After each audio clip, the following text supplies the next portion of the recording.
The galactic frontier had witnessed countless wars, but nothing, prepared them for the arrival of humanity.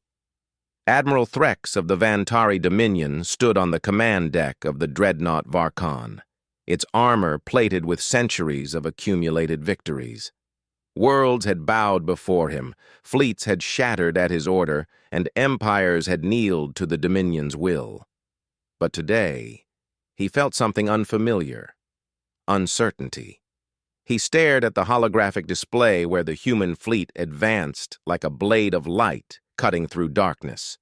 Their formation was impossibly precise, their acceleration unnatural, and their silence, the eerie, unbroken silence, felt like the galaxy itself was holding its breath.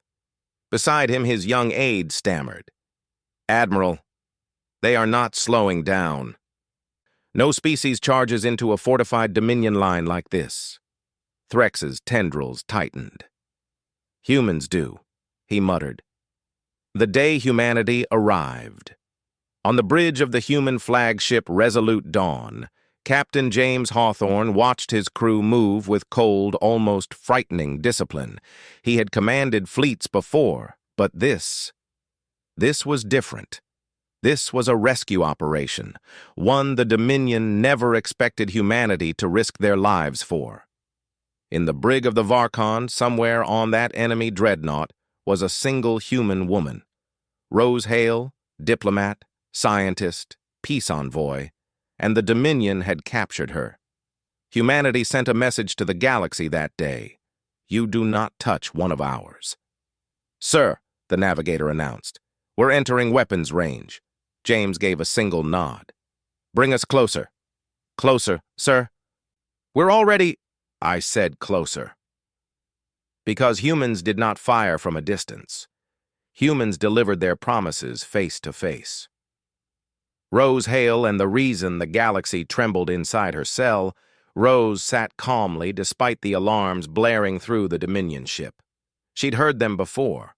The war klaxons, the metal groaning as impacts shook the hull, the fearful shouting of alien officers. But this time was different.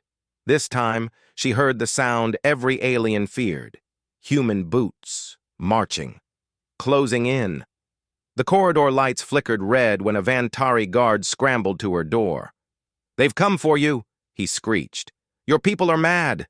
They rush our guns like they don't fear death." Rose slowly stood. "They don't rush your guns," she corrected softly. "They go through them."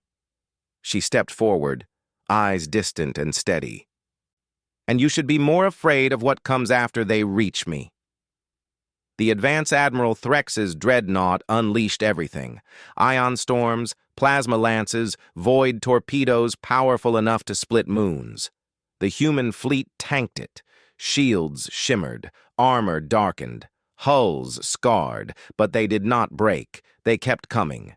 Their smaller cruisers cut through the Dominion line like wolves tearing through weaker prey. Human fighters dove and spiraled with unmatched aggression, their pilots laughing inside the chaos of battle. Threx watched with horror. "Why aren't they retreating? Why aren't they afraid?" His tactical officer swallowed hard. "Because, Admiral, they don't care about winning this battle." Threx turned sharply. "What do you mean?" "They only care about retrieving the woman." The realization hit the Admiral like a supernova. Humans would burn the galaxy for one of their own. No empire could win against such a species. One man's promise. James stormed through the enemy halls with his special ops team, rifles blazing, shields flashing white from incoming fire. The Dominion soldiers were many: towering insectoids, armored reptilians, constructs of metal and bone. But the humans moved with purpose that bordered on fury. No hesitation, no fear, no mercy, just mission, just Rose. At the final blast door, James placed his hand on the scorched metal. "Rose," he whispered, "I'm here." The door slid open. Rose stood inside, illuminated by the flickering emergency lights. Her wrists bruised from restraints, but her eyes calm, eyes that warmed when they found him. "You came," she breathed. Of course I did, James said, voice low and fierce. The whole galaxy could stand in my way, and I'd still come. She stepped into his arms as the team secured the corridor. For a moment, the battles outside faded, replaced by the simple truth that kept humanity terrifyingly strong. Humans loved with a power that broke empires. The Admiral's realization. When Rose reached the extraction hangar beside James, Admiral Threx appeared on the upper balcony, wounded but standing tall. "You win this day, human," he rasped. "But know this, your kind is feared for a reason. You are unstable, emotional, reckless. No species should go to such lengths for one soul." James looked up slowly. "That's why you'll never understand us." Rose touched his arm, steadying him, her voice quiet but cutting through the massive chamber. "Vantari build empires through fear," she said. "Humans build civilizations through loyalty." James added, "And loyalty beats fear every time."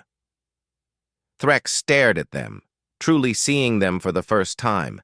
This fragile-looking species that wielded emotion as a weapon sharper than any blade.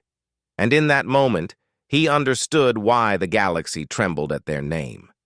Because humans did not fight for glory. They fought for each other. And that made them unstoppable. The escape and the legend. The human fleet withdrew with Rose aboard, leaving the Dominion line in tatters. No planet was conquered, no territory claimed, yet the story spread faster than light across the stars. One human captured. One fleet unleashed. For a single life, humanity brought an empire to its knees. Rose watched the stars drift past the viewport of the resolute dawn, James standing beside her, silent and steady. "You risked everything," she whispered. James shook his head. "No, the galaxy risks everything when it harms one of us." And from that day forward, every species remembered, humans are dangerous, not because they are strong, but because no one loves harder, fights harder, or protects their own with such terrifying devotion.